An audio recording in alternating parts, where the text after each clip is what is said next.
on your butt facing them, because we got to talk about the kind of the PPR first, right? The position. What position are we talking about this week? We're talking about the back, not just taking the back, not just how to submit from the back, but also a couple fundamentals, since the title of this course is Fundamentals of Brazilian Jiu-Jitsu. Rotate with me a little bit. There you go. Perfect. All right. When I have the back, let's go over a couple basics. I'm just going to rapid fire these, right? Every once in a while I get accused of talking too long, so we'll make sure that doesn't happen. Do I ever cross my feet? Ever? No. No. It's dangerous. We can talk about why later. Don't cross your feet. Let's keep it really simple. They can submit you. You don't have as good a control. Trust me, don't cross your feet. Number one. Number two, I referee tournaments also for a living, right? People cross their feet. I cannot award points. Technically, it's not back control if the feet are crossed.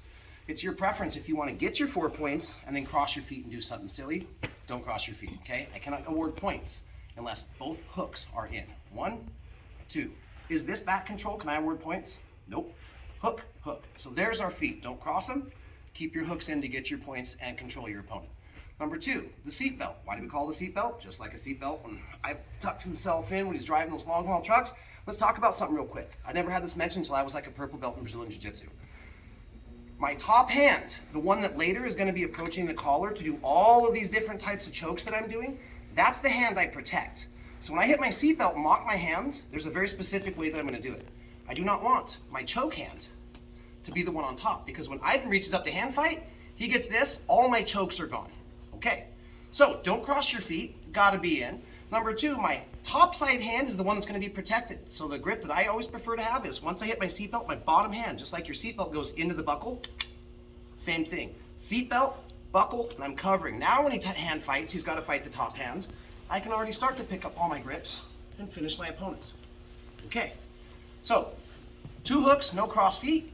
Seatbelt, top hand is secure. 2 more things to cover, my chest. If I'm over here and I can see Ivan's mustache, he's already have an escape to put his shoulder blades on the ground, corkscrew and turn into me. I lost back control. Okay. So first drill is going to go like this. I'm going to get my hooks. I'm going to get my seatbelt, protect my top hand. I want to make sure that Iron Man part of my chest is right in the middle of the Brazilian top team patch. I don't want to be to the side. Feet, hands, chest. We call it plating, like 2 dinner plates in your cabinet. Last thing, my head. I don't want to be behind him. I want to be above him. I don't want to be on this side. I want my head opposite. It's almost like I'm whispering into his ear, you're about to get choked, right? So this is good position. This is how I hold the back. Don't cross your feet. Top hand's tucked in. Chest is plated. Chin on shoulder, nice and tight. When we start this drill, all Ivan's going to do is going to tilt to one side. Oh, couldn't shake me. He's going to come back to center. He's going to tilt to the other. Nope, couldn't shake me. He might even roll onto his back. As long as I stay in good position, I'm just going to ride him around for 10, 15, 20 seconds. Time. Ivan's going to take my back. Make sure not cross his feet. Get a good seat belt. Plate the chest. Chin on shoulder. What am I going to do? I'm just going to give him some feeds. Trying to stay there and move a little bit.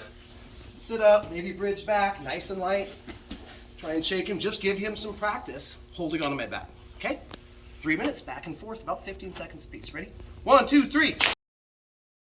Go ahead and go turtle for me and facing the wall. Okay, so now we've already covered the very first basic part of what do we do when we have the back, how do we try and keep it, what are the 4 points of retention that I'm looking at, okay? Now, let's start talking about taking the back.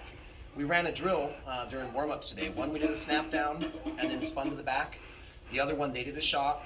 We stopped the penetration, got our weight on our partner, moved to the back. Either way, at the end of both of those drills, where did we end up? In quarters, we're there in quarters, in a turtle position, and I've now bypassed the arms, all right? So the first back feed that we're gonna do is one of the more fundamental ones, and it works at higher levels, all right? We talked about getting that seat belt earlier.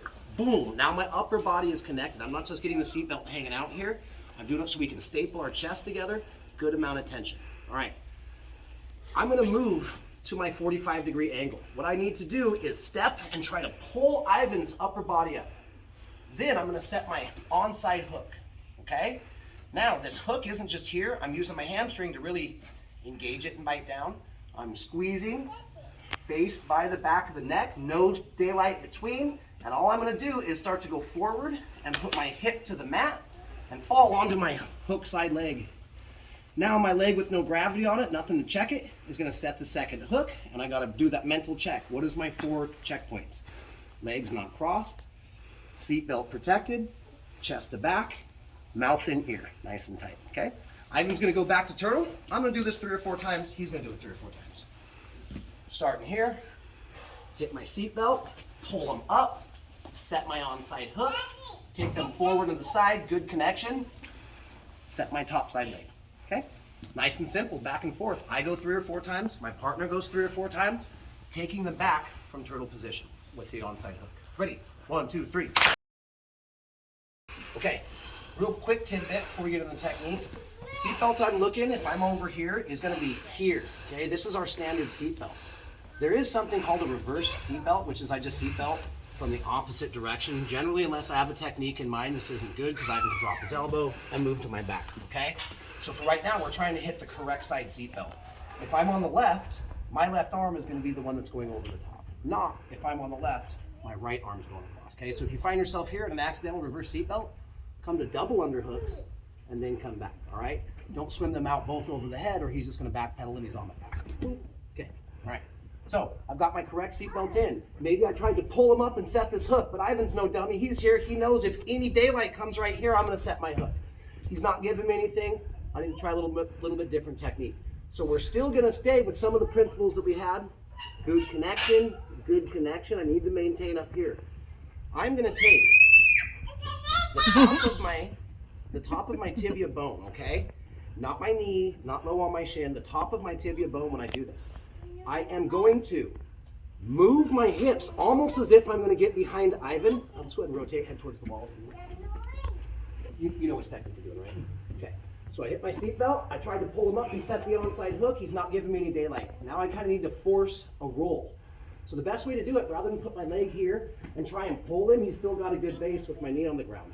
So instead, I'm going to hop up and put the top of my tibia right where his femur meets his hip. But I'm not going to lay the inside of my knee here, because now I'm just riding Ivan around like a pony.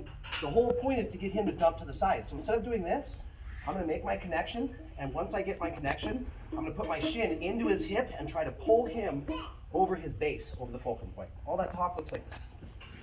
Hit my seatbelt. I tried to cheat, nope, couldn't get it. I'm going to hop up, put my shin and start to lean, and then pull him all the way over. Now my far side hook is my onside hook. Now I can set the second hook, okay? And once we're here, how do we maintain mat control? Good contact, center of the chest, whisper in the ear. Last time. I tried to set my onside leg, didn't work. Now I have to roll them all the way over. Didn't work. Pop up shin, connection, lean, because we're gonna roll all the way over. Set my hook, cover my hook, set my top hook. Okay? All right, I'll be around. Let's take 5 minutes on this. After, we're gonna grab water and get our 15 minutes of rolls on. Ready? 1, 2, 3.